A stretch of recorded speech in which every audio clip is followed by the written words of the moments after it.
us that wanted a studio space from our year that were graduating at the same time, and 5 of us decided that we wanted to run a gallery studio space. For me personally, it was to understand what aspects of art I'm interested in. Me and Jenna were working at Moot, or volunteering / filling envelopes in the cold.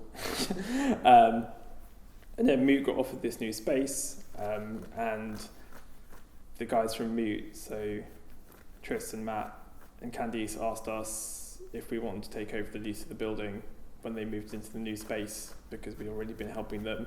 Had no plans after uni and really wanted to do something and carry on making, so I think we just went to uni and kind of did a call out for people who wanted to do a space or who might want to help move into that space, and it just kind of came out of the whole course really. I think we offered it to everyone. It was just the people who became interested started running it. So. I remember the first meeting we had at Dakin Street with all the studio members as well. There was like some tables and we were just sitting on top of the tables like, right, what are we going to do? I remember being amazed and not really knowing what we were doing, and I think Matt and Ash probably had a bit more ambition and understanding of what we were doing, and I felt like I went into it like almost a bit blindly and sort of learned on the job. I think we felt other institutions just wanted to bring people in from London, and we were like, well, we want to bring people in that we think are making great work, but if we're going to do that, we want to give opportunities to people in the city as well. Well, those first few months were a real energy spurt, and also that whole cohort put the work in. It wasn't just the 5 leading it, like everyone put the work into getting galleries ready. And the space was so amazing. But I think that's what drove us to put the work in, because you go into this old factory and it was like beautifully like glowing with sunlight. I remember just doing ridiculous things like being offered a sofa and me and Andy literally carrying it across the centre of Nottingham in the middle of the day just because we wanted a sofa in the space and sitting down on a roundabout on this sofa because we were tired. I remember that first opening we had. That was amazing. The opening night was just like a really exciting party, and I remember all the tutors came down and there was like so many people in the building, and yeah, it felt like the start of something.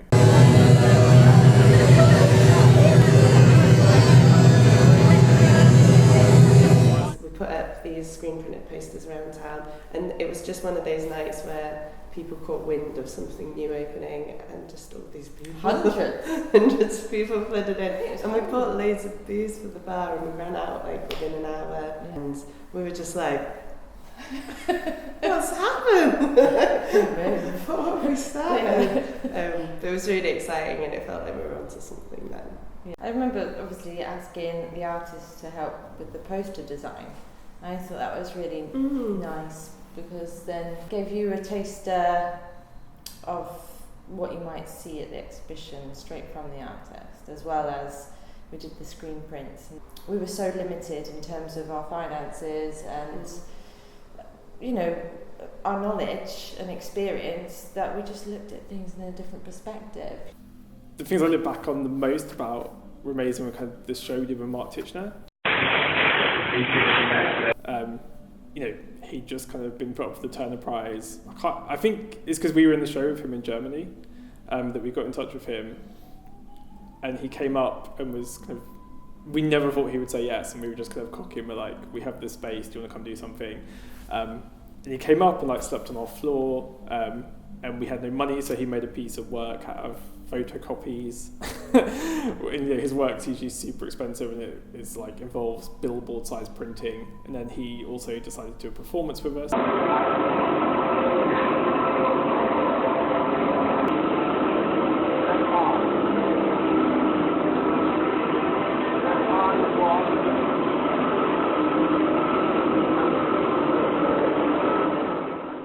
So at the beginning we had some quite established artists in, and I think that was down to just a bit of cheek, just going out and asking people.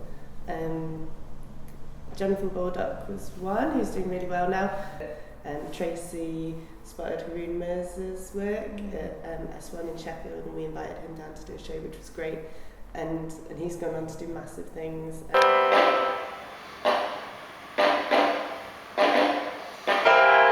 And Matt invited Rachel McQueen, and that was brilliant as well, and she's obviously just been to Venice. We're in the money, I say we're in the money. We got a lot of fun in case you get along. Those artists, they were great, and they were just emerging artists at the beginning of their careers, and really humble, and welcomed the opportunity to work in a great space and have a bit of freedom to do. And we must have offered them hardly anything, maybe a bit of travel money, not even really materials budget. And they came and worked with us, which was great, and now they're doing amazing things. So it feels like there was some insight curatorially to artists that would do good things, which I don't know how we did that. It wasn't me.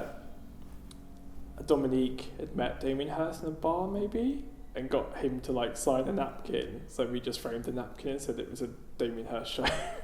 We went to Sotheby's to see the auction, and he happened to be in the bathroom when I was there, and I was just like, fuck it, I'm just going to tell him we're showing this work and we're calling it a Damien Hirst show to see what he says, because we were going to do it anyway if he hated it or not. So I was living with 3 of the directors, so I was living with Ash, with Andy and Tracy, and it was quite exciting because it was almost a bit of a privilege that other studio members weren't getting, because I was getting insight into what the posters were, when they were going to go and print them, when they were going to go and put them up, who the artists were, where they're staying, who are they staying with, are they staying in our house, are they staying in somebody else's house, and seeing the dynamics of, they wouldn't switch off when they got home, so when they'd be off in the studio in the meetings and things, and then they'd come home and they'd still be talking about who was doing what. We had been organising shows together, which was great, and I think then, it became a frustration. I was just remembering when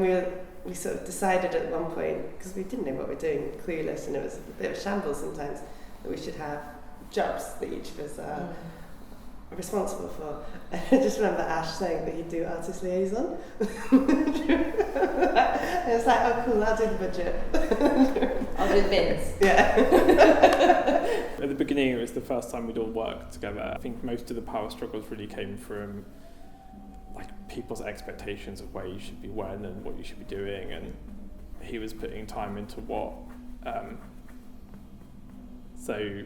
Yeah, it was kind of strange. Like, it was hard to do that.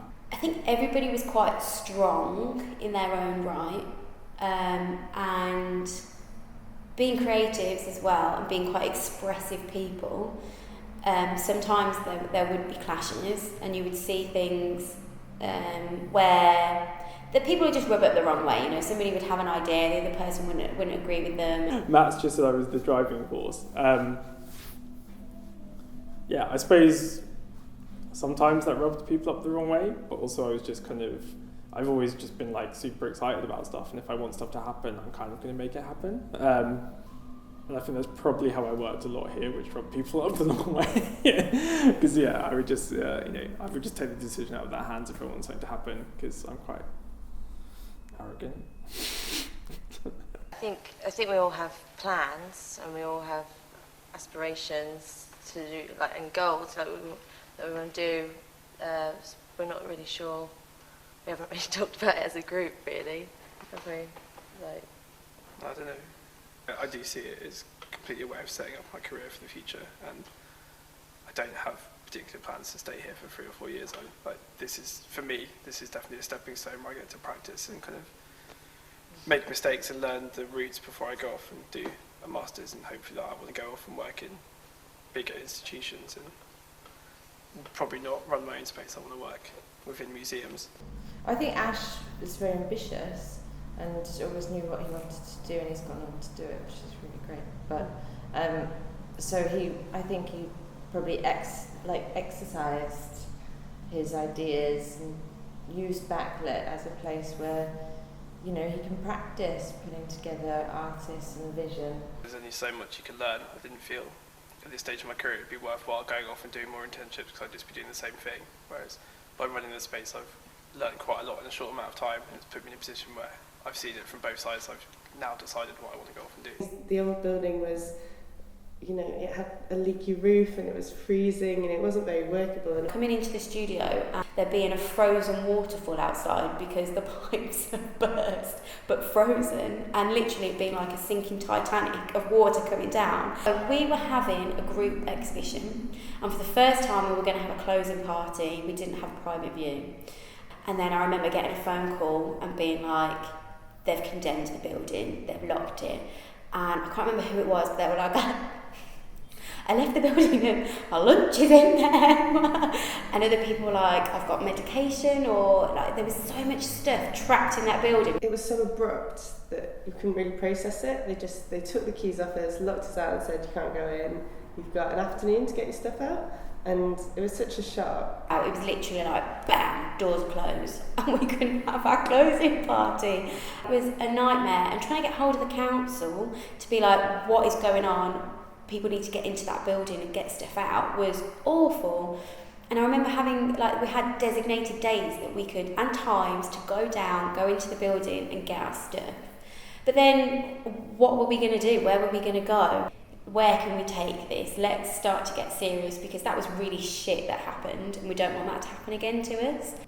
So I feel like there was a definite change in the infrastructure of how BACKLIT was run.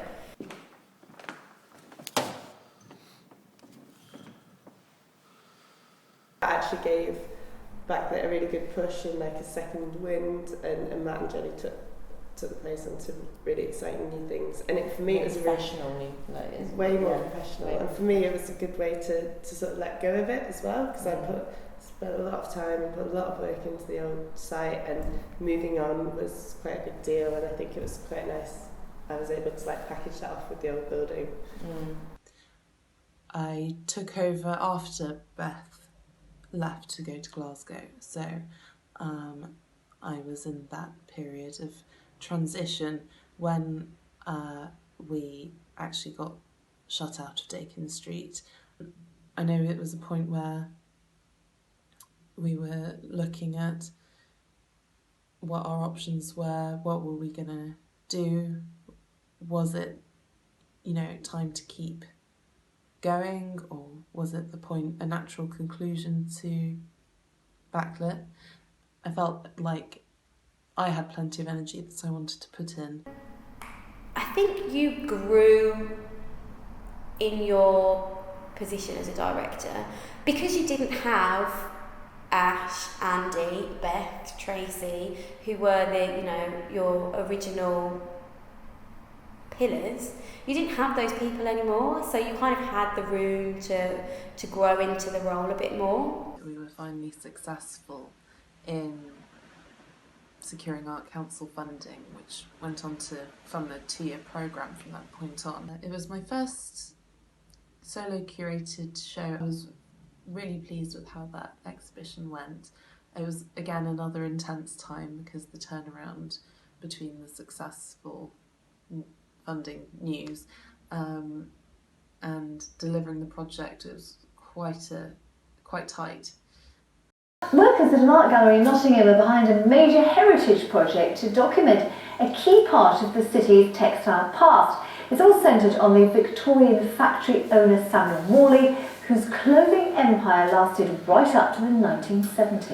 On the application for HLF, and then just unpicking these key things about Morley and doing that development of going out into the community to develop the learning programme with those local communities. We talked about BACKLIT being part of the neighbourhood, and BACKLIT is in between really two very interesting, diverse and complicated neighbourhoods of St Anne's, which is this big kind of social housing, very culturally diverse area, a bit notorious, and then Sneinton again has a very unusual demographic of, there's a lot of creatives living here, but people on low income. It's right near the city, but bridging the gap between those two neighbourhoods. We were a case study of good practice on how you could take over a place that had basically been left, abandoned, ruined, and turn it into a space that was a hub of creativity. And not only that, but now, a few years on, it's contributing to the arts ecology for Nottingham. The big change for me was when BACKLIT managed to secure upstairs, which is the main exhibition space, and then planning how to divide that off. So a lot of it was demolishing things that were improvements at the time, things like secondary glazing, 1960s plaster walls hiding beautiful Victorian windows. The upper floor, it was like an absolute dream to have almost a blank canvas to decide what could work, what couldn't work. It was interesting for me to sort of lead on that and be responsible and manage the whole build with other technicians. It was quite a grueling time to, I think, just more for the fact that we'd given ourselves such a short time scale before the next show opens to get everything done. What I think artist-led is that there is a sense of it being part of practice of the people who are leading it, that they don't see curating, they don't see managing the organisation as a job, they see it as part of an integration of their creative practice as well. Because my background is as an artist, and that's where my heart lies. The big names, like the sort of more established artists we work with, I think there's a sense of grounding when they get to work with an organisation like us. So, you know, whether it be Simon Starling or Sasha Craddock, I think there's a sense of, there's something about BACKLIT that's quite grassroots. And I think for a lot of people, it's going back to a point in their career of where they felt really enthused by the art world. So being the compere of the Gillian Waring Shy convention was amazing, and it was really interesting because I wasn't sure how it was going to work. Were people that had been through this workshop or just attended actually want to get on stage? And there were people that had genuinely been terrified that got on stage, shaking a lot of the time, but were willing to put themselves out there. So the video, the Vote for BACKLIT campaign video, that was amazing, and I really felt like a viral superstar. Definitely think that there's a real case for voluntary roles. I did so much volunteering before I went into teaching. I was teaching voluntarily. I did so many different participation events and things, and I grasped every single opportunity. Where there wasn't an opportunity, I was approaching people to get opportunities. So there is a real case for having those voluntary opportunities. Yeah, so from being a volunteer and then being based here as a studio artist and working in an arts education way, to then thinking more strategically about how a learning and community programme is, yes, like connecting to the local community and what that means, and thinking in the broadest sense of that, but also acknowledging that the areas that artists need to be supported and develop. And I think that's an important aspect, that artists maybe should not work alone in isolation. They should see how their work can fit into a bigger picture and an environment and a society. Like a bit of spit and sawdust. So I kind of like BACKLIT breaches the two things. I wouldn't ever want BACKLIT to just be Simon Starling shows. Like, you never leave BACKLIT, and BACKLIT never leaves you. Sorry, that sounds like a horror film. I remember crying with laughter in the office, and that was amazing, because you won't get that anywhere else. It was fun. It was really fun. That's a really bad question. I've always said that it takes a long time to be an overnight success, and this is 10 years later with BACKLIT.